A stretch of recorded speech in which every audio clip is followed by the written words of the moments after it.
Hey y'all, welcome back. Jeremy from thetruthaboutguns.com here. TTAG out on the range with the Ruger-57, their 5.7 by 28 handgun. It's fair to say it's their version of the FN 5.7, right?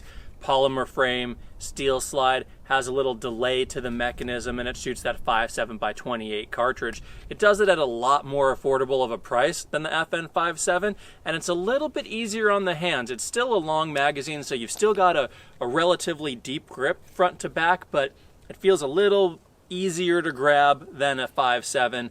Certainly the magazines are less expensive. And I already did a review on this guy, and it runs great. What you may have already guessed today is that I'm talking about this suppressor. So if you want a barrel threaded, whether it's a gun you already have, or it's a gun like this where there isn't a threaded barrel available, the guy to do it is Morgan at Class 3 Machining. And this really, I guess, is a video just talking about Morgan's work. I sent him this barrel, he threaded it, put a little thread adapter on the end so it's 1/2 by 28, has a nice shoulder, and did a fantastic job. And actually, I've had him thread a bunch of barrels, from AR barrels and changing, like cutting them down to a shorter length, threading it, to bolt action barrels, handgun barrels, taking a Ruger 2245 upper, shortening that down, rethreading and crowning it, and he does fantastic work. So that's Class 3 Machining. Check him out. We're gonna shoot this guy with the Silencer Co. switchback on it from Silencer Shop, and let's see how she sounds and how she runs. I loaded up some FN 5.7 magazines earlier today, and I have to say, these Ruger-57 mags, these steel ones, are easier to load than the FN mags. Let's see how she sounds.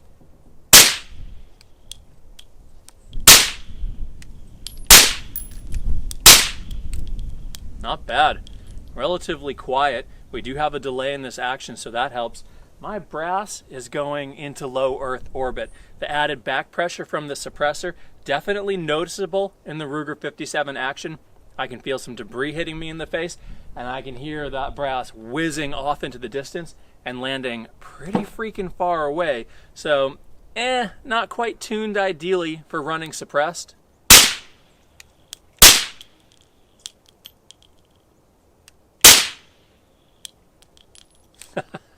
They're actually going zzz as they shoot off into the distance. They're spinning so fast, and they're getting some pretty good hang time. I would say run this with a stiffer recoil spring if you're going to send it to Class 3 Machining for threading and suppressed use.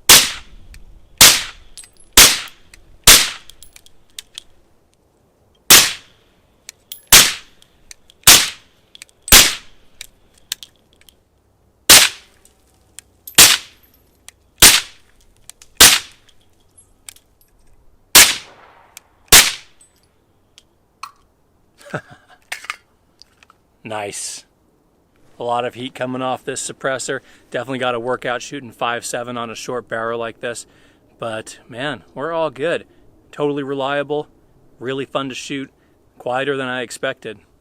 All right, y'all, that's it for me on the Class 3 Machining thread job on my Ruger-57 so I can run it suppressed.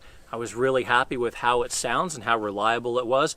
A little bit unhappy with how quick that slide goes and the little bit of debris and stuff that I'm getting into my face, so I will look for a stiffer recoil spring, which I think will solve that right up. I actually had this done in June, and it is now December, and the reason I haven't shot it is because I haven't been able to find 5.7 by 28 ammo. Looked a few times, and God, it's just hard to get. So keeping this a little shorter with only, I think I sent 20-something rounds down range, but very excited to have this in threaded barrel flavor. Please like and subscribe, and we'll see y'all out on the range next time.